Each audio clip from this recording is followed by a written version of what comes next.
Welcome back to the Embedded Finance stage. I'm Lisa Moyle, Chief Strategy Officer at VC Innovations. Delighted to be moderating the partner versus build session, a balance between in-house and external development for your embedded finance solution. We slightly touched on some of these issues in the earlier panel, so it's great to take a focused look at them with this panel.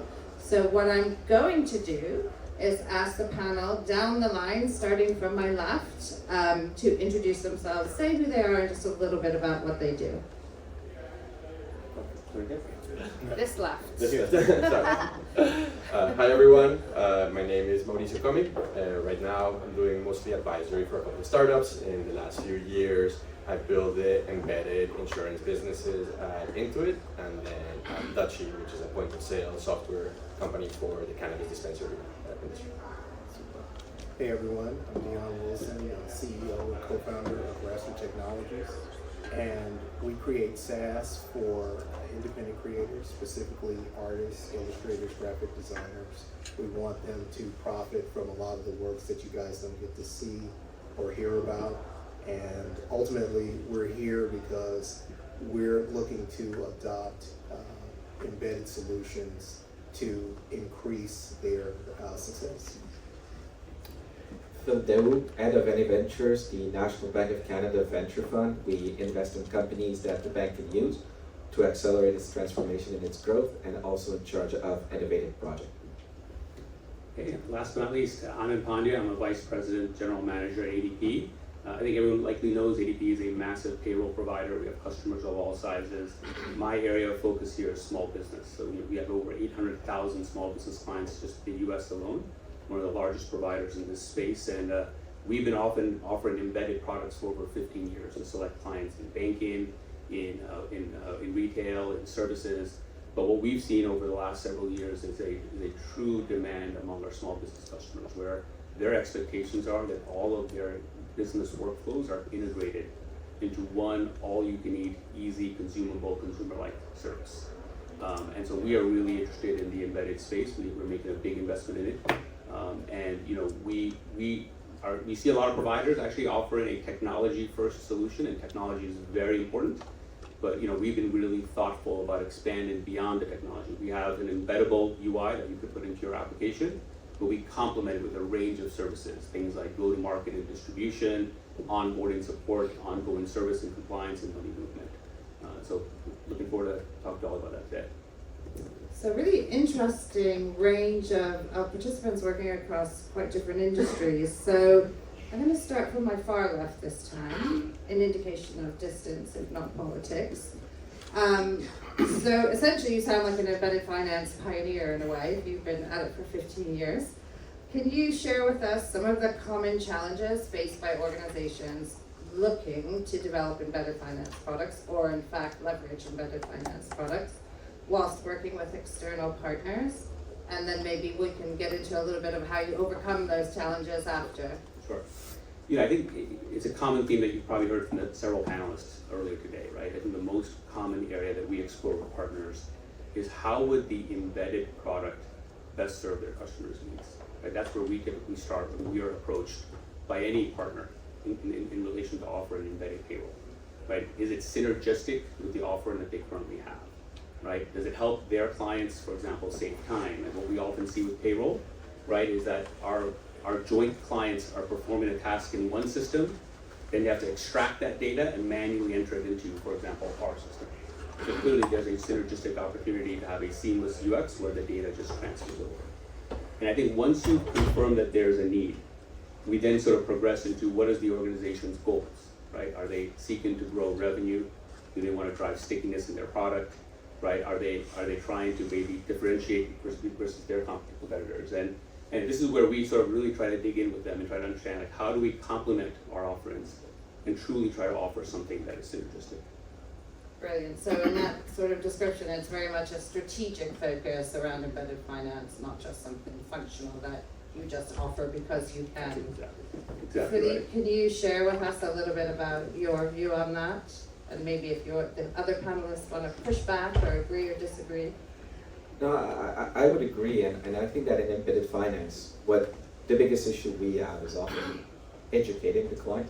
Because the people that are going to embed, be it payroll, be it banking, they don't know your line of work, and then they try to educate you on what they want, and you're like, yeah, but it's not going to work, because that's not how banking works. And they also always want to go very fast. We want to offer all the type of product at the same time. We'll launch a bank account, a credit card, mortgages, and so on. You're like, yeah, calm down. Like, you need to learn. Like, banking has been around for like 500, 600, 700 years for a good reason. It's complicated. And that's what we need to do. We need to do a lot of education, a lot of handholding with our clients to bring them in the right direction.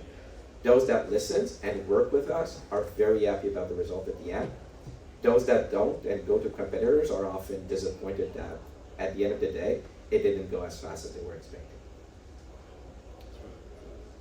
Yeah, maybe if I can jump in, that really resonates. So, you guys are on the selling side. You guys are building the infrastructure.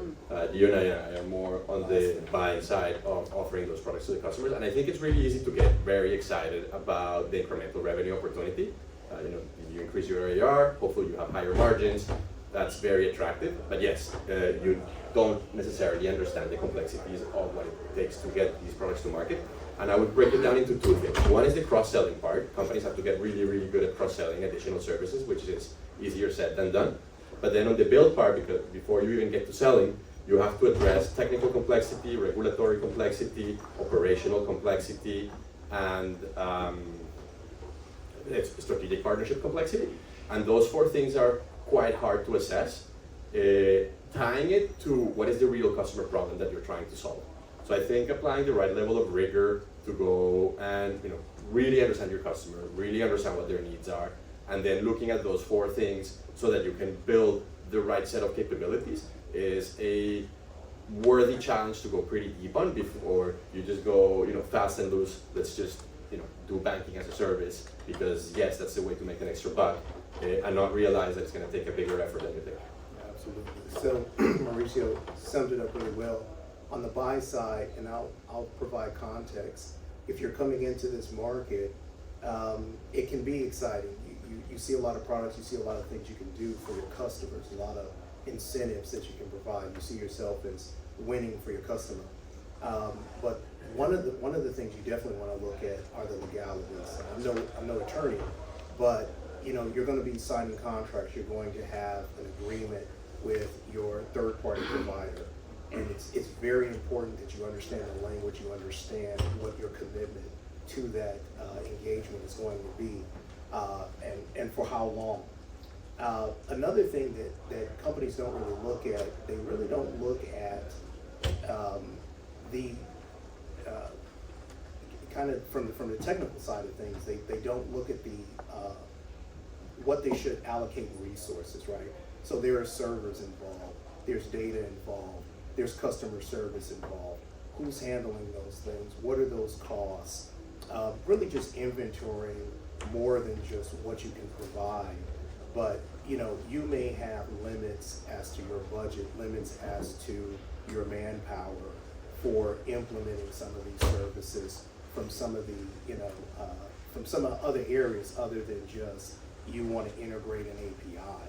So it's very important to look at. I think that's a really interesting and important point because obviously you can never outsource regulatory responsibility. The buck has to land somewhere. So from a build perspective, how do obviously banks have a tremendous history of dealing with complex regulatory frameworks, risk management.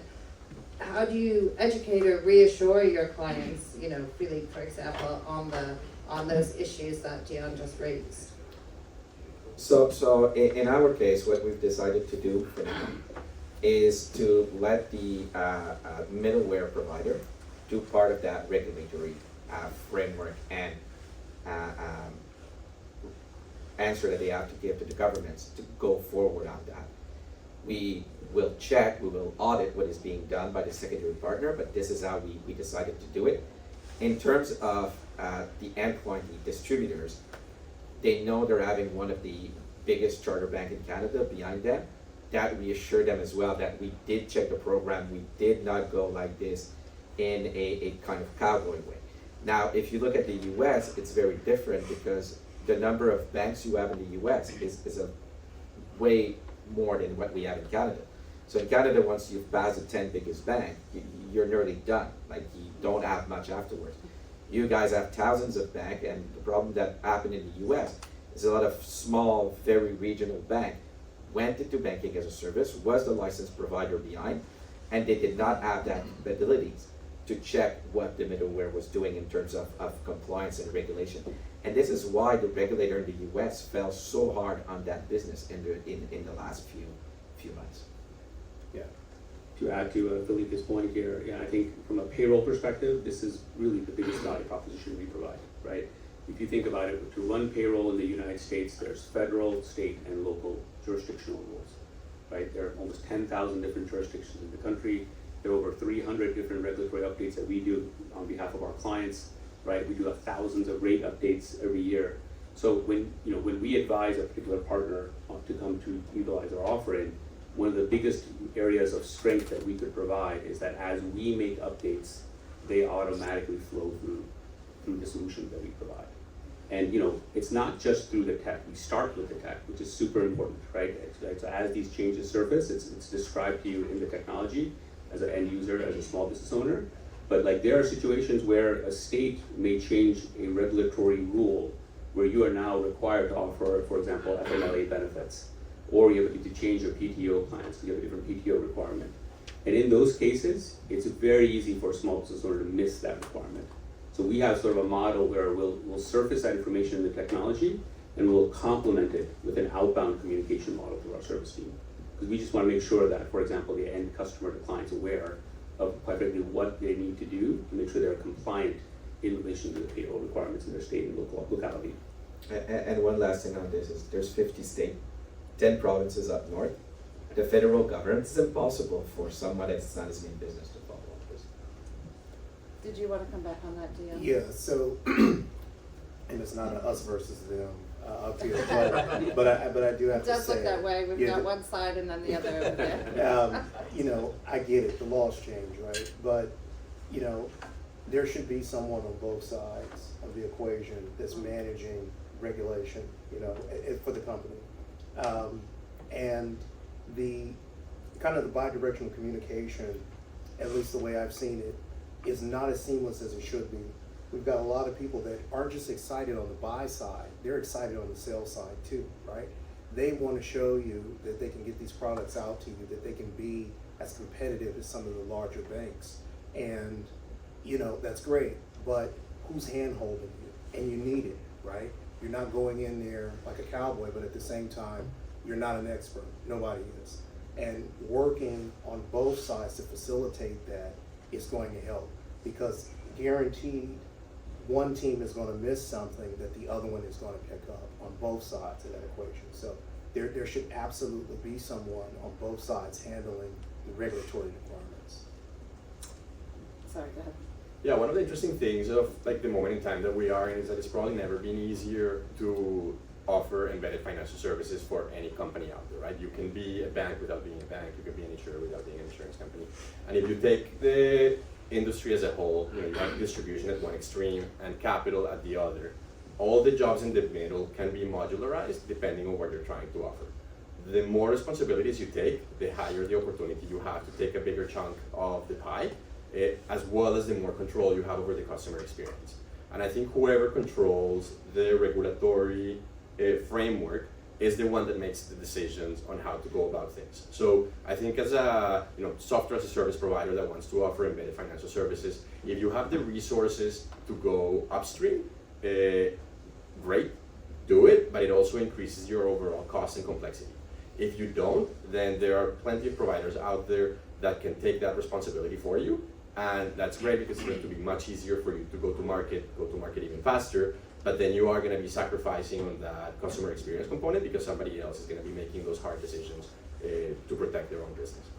So that's kind of like the trade-off that you have to put in the balance. Yeah, that's very interesting, because ultimately you need to understand your own business and what you're looking to do, but picking up what Dion said for your customers. But it's interesting you touch on that revenue share model. Maybe we can come to that in a bit, but when sort of picking up on what you just said, how do you decide if you should completely outsource the development of your embedded finance product to someone else, and how, you just kind of described some of the steps you need to go through, but how do you decide what's the best option for your team?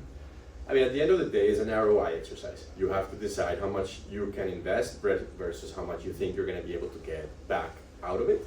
And for that, you have to go deep to understand the different models that you can do to do this. In the insurance side, there's essentially 3 levels that you can take. You can do just lead gen. Basically, it's a finder's fee. Somebody else is taking care of everything behind the scenes, and you get a little bit of money. If you become a broker, it means you become licensed. You have to get licensing in 50 states. You have to hire people that are insurance brokers. That doubles the amount of commission that you can get, and it's recurring revenue. You can go further upstream and become something called an MGA, which is a white label insurer. You still have a carrier behind the scenes that is taking the risk, but you start operationalizing the underwriting decisions. You control, who you insure, who you don't, and at what price. Each one of those jobs requires a bigger and bigger investment. So as you look at the potential revenue opportunity, what do you think your cross-sale opportunity really is relative to how much money you can put in? You can put them side by side. It's probably a good idea to start small and work your way up so that you can test the waters and use that as an opportunity to learn quickly what actually works, validate hypothesis, understand your customers' needs, understand their problems, so that then if you do make the decision to build it on your own, you have a much higher level of confidence in how to get it done. I would like to add too that 4 areas. So for instance, what do you have financially, the complexity of the project, your manpower, and also I'm forgetting the 4th one, but sorry about that, guys. I forgot the 4th one, but ultimately, you got to look at the complexity. Oh, and your technical resources, right? So, a lot of times we're looking at this stuff and we're not thinking about, what do we need when it comes to servers? How much data are we storing? Where are we going to put that data? Who's going to manage it? And again, I'm speaking from the context of 101. You're starting out, you want to go on this road, you haven't been down this road. You've got to look at the technical components, complexity, manpower, and costs. Maybe that's the 4. So, very, very important stuff. There's a lot that can happen, and like Mauricio said, and our gentlemen up here also are saying, there are people to manage these solutions for you, but you have to look at it, okay, how much am I going to do in-house, essentially? Yeah, I think that banking is a bit different than insurance.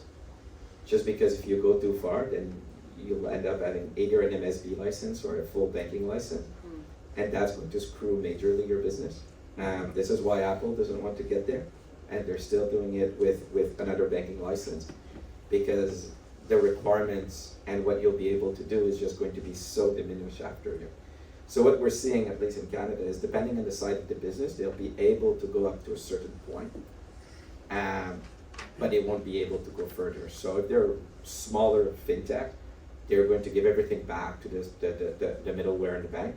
If there's bigger business and that they want, let's say a Walmart, for example, that really want to make that a major part of its business, they'll be able to put a whole team to work on this, and that will show.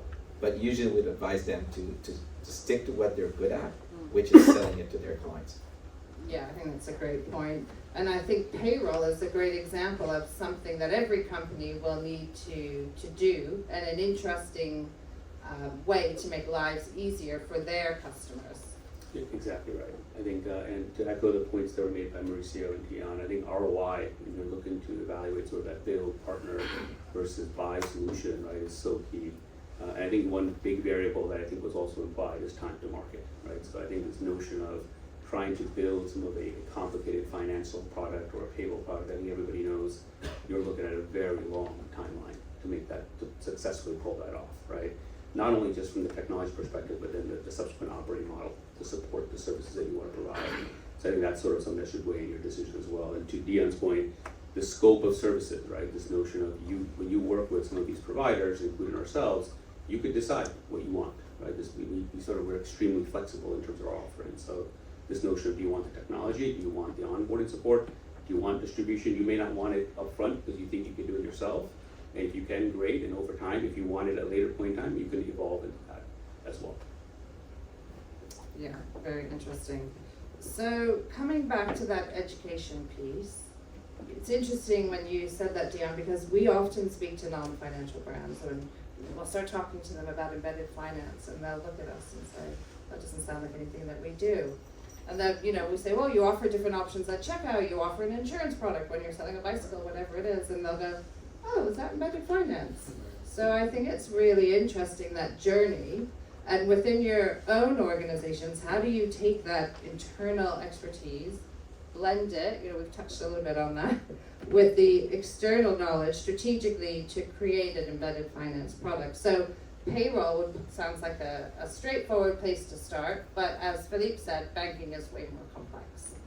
So shall we start with you, Mauricio? Yeah, I think it's interesting to go to like what pain do you have as a business today that by adding a financial services it can make it better, right? If you think about the airline industry, that pretty much now everyone has a checkbox at the end to do you insure your flight in case something goes wrong.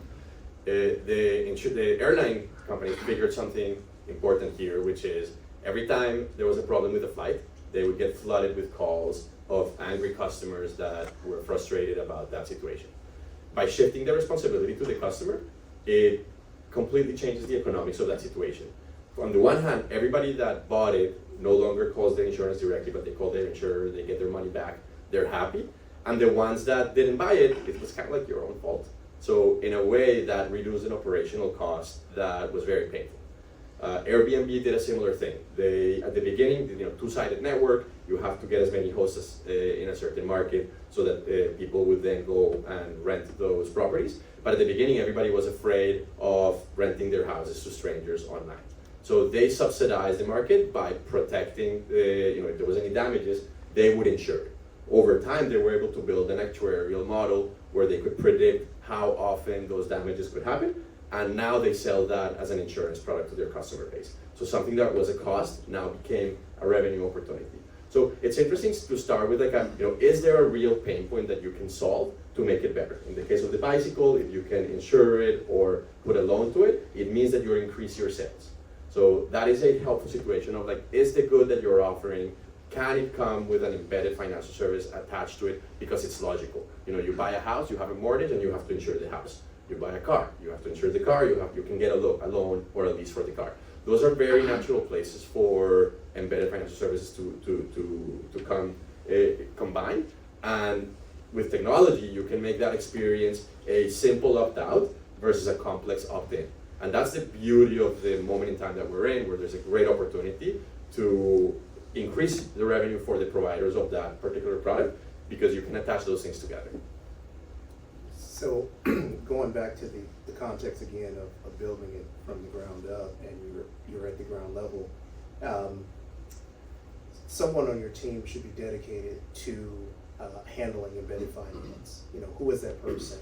And part of it is communication. It's a huge part. How much of what you're doing gets communicated to the team?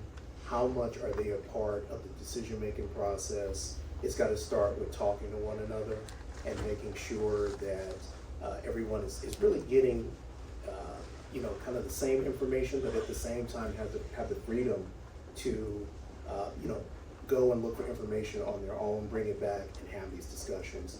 You've got to talk. Somewhere there's, I believe, a statistic that teams are more effective post-COVID. 65% of teams are more effective because they're communicating more. They're talking to one another. So that's going to help tremendously, and making sure you know who that domain, who's responsible for that domain. Yeah, great point, but it can be very difficult to find someone with embedded finance in their title. So, Phillipe and Anand, how do you navigate through that landscape and find the right people? We let them come to us. So they'll have someone. We don't chase people for embedded finance. And I think it's the best way, because if the company is not ready to offer embedded finance, you'll end up at the CFO level. And he just wants to make money, doesn't understand operational people are not going to be the right people.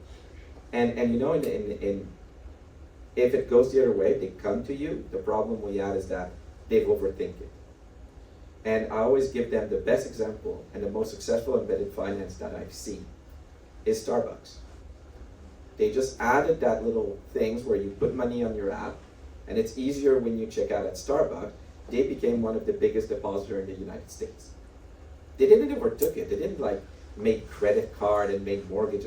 No, with something very small, very effective. Best example of embedded finance that we have today. Yeah, and certainly in the loyalty space. And to Philippe's point from our end, the same thing, we wait for partners to want to come and contact us. And we typically have partners at very different stages of the spectrum, right? So some very early in the evaluation of wanting to embed, in our case, payroll or some other product. And some, quite frankly, who have already made the decision.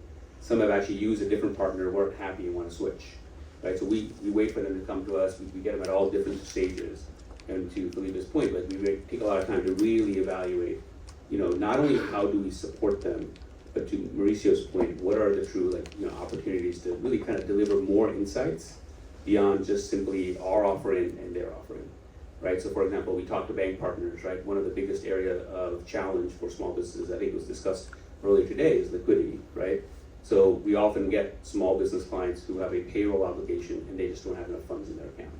Well, if we're working with a bank partner, that's a great opportunity to offer a small business loan, right? Because clearly we can integrate that into the experience, know that a payroll obligation is coming, and basically offer the opportunity to seek that loan to make sure that their employees can get paid, right, as one example. Yeah, I think that point of really understanding the starting point of needs for your particular community is crucial. And, what we see a lot is payments as that starting point, right? Because everybody needs to get paid. I was interviewing the CFO of OnlyFans, who was keenly interested in the embedded finance space, because there's adult content on OnlyFans, but there's also gamers and other creators whose biggest struggle can just simply be getting paid. So I guess it's recognizing that opportunity and then perhaps finding new opportunities. That's absolutely correct. So let's go back to the revenue question. So in this space, what do you see as, you sort of said the more you earn, the more you get. Yeah, so a couple of things. So one is like trying to understand the overall revenue opportunity within your addressable market, right? If you have a certain size of customer base, you can probably do some back of the envelope calculations on how much spend is there within that space for payments, for loans, for insurance, and that gives you a little bit of that total pie, which is surprisingly large. General math would be, for payments is probably 1% of GMV. 1% of GMV of your entire customer base could be a huge number. With insurance, it can be up to 0.3%. With loans, it depends on what the outstanding loan base would be within that market, and then how much interest rates could be charged based at that moment in time. That's the addressable market. What share of the pie do you take will be based on your ability to acquire customers. So are you going to be able to sell to 1% or 50%? And that is a huge component of it, which, if you haven't tested your ability as a company to cross-sell other products, then, go slow. It's much harder than you think. And then, where in the value chain do you position yourself so that you can take more of that? If you're just doing lead generation, you're going to get a much smaller percentage. If you're taking on more responsibilities, you can get a much higher number. So getting really detailed on depending on the type of partnerships that you do, depending on your regulatory appetite to get licensed or not, depending on which vertical you're doing, it will allow you to have more flexibility, but also put that next to the investment that you have to do in order to get there. Shall we go down the line on this one? Would you say it's for you, it's more about loyalty rather than revenue, or a mix of the two? I'd say it's a mix of the two, for sure. Again, we're new in the space, so what we want to do is, especially with our group being so niche, we want the loyalty. We feel that when we have the loyalty, then we can capture the dollars a lot easier. It really depends on the people that comes to see you. Fintechs are going to search for more revenue because their multiple on new revenue is very high. So they'll want to monetize that and just increase their top line. Established companies are often going to look at a way to pay their loyalty point system. because that is super expensive for them.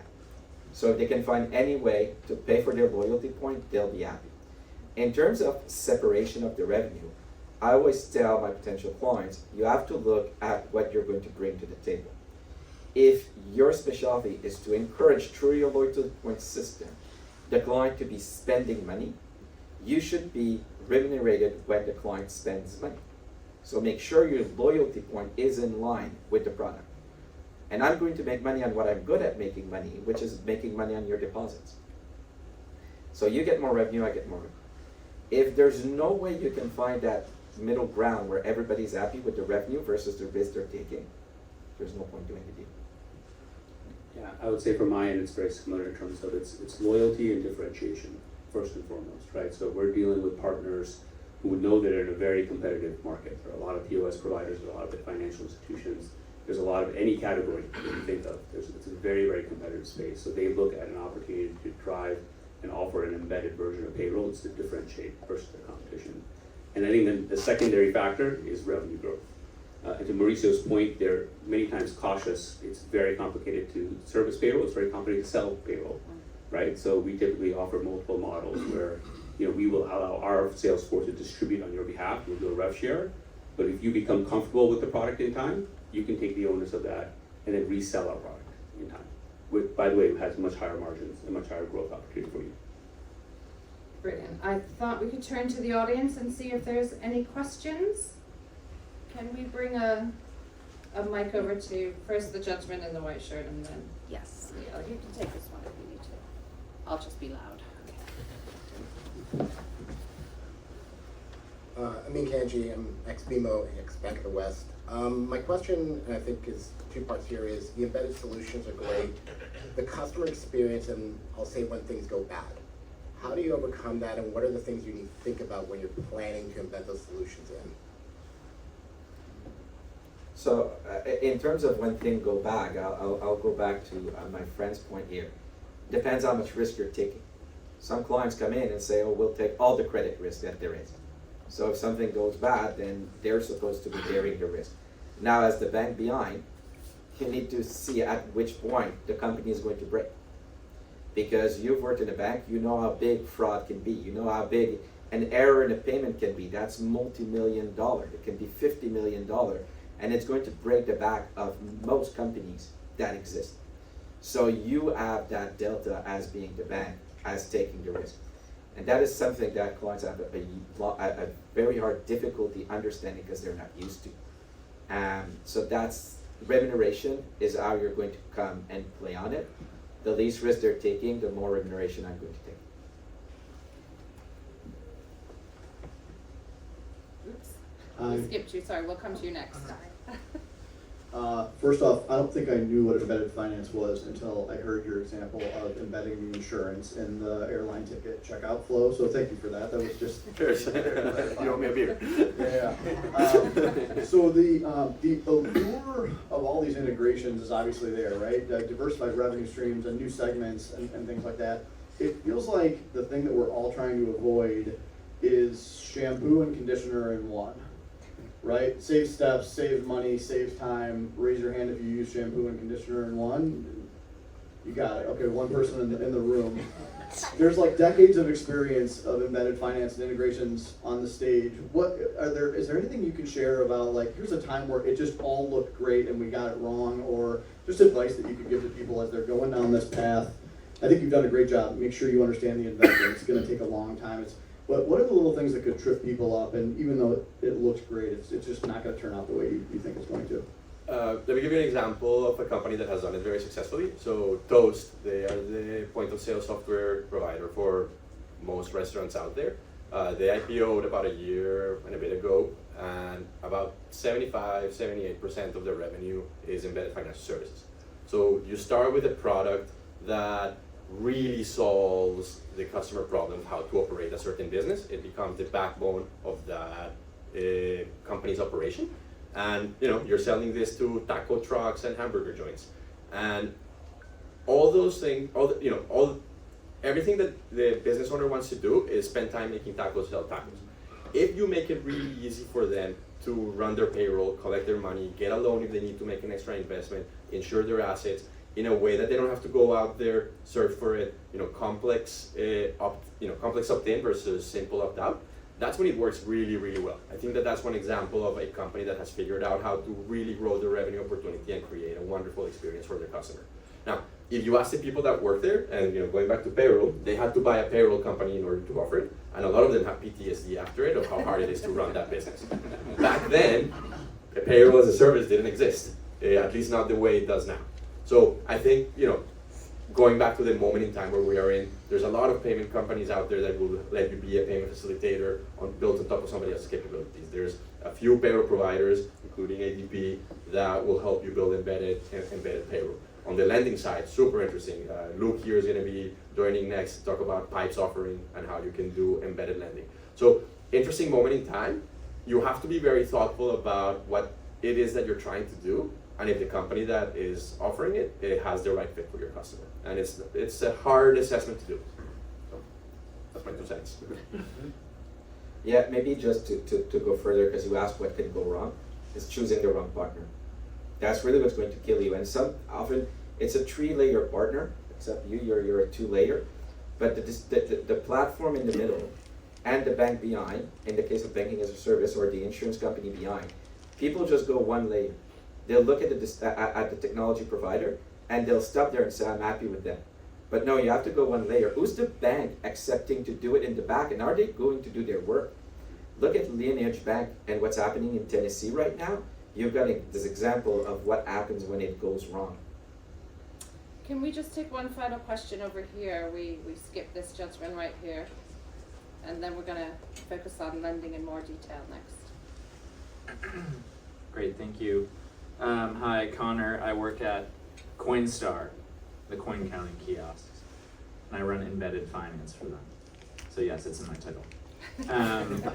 So really great discussion. I had a question specifically for Mauricio.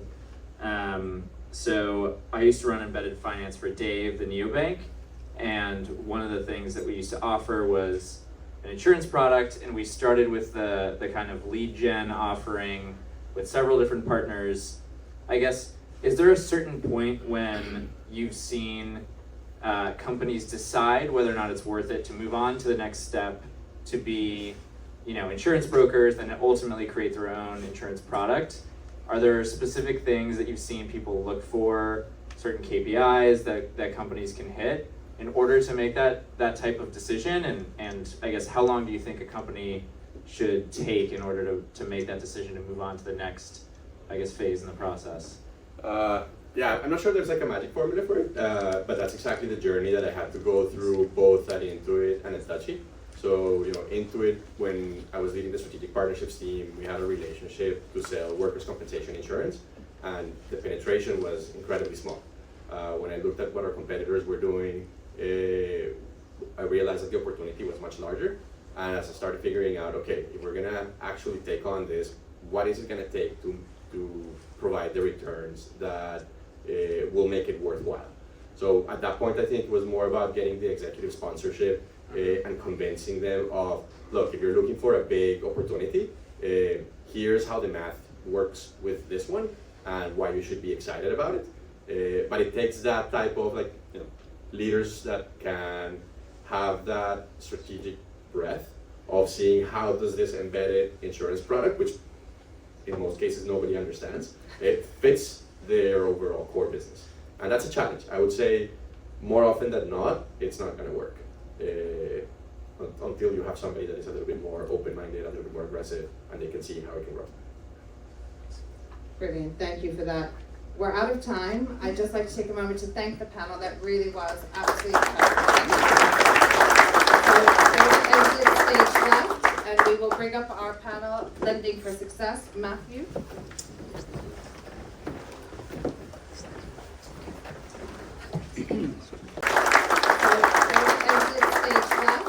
We will bring up our panel, Lending for Success. Matthew.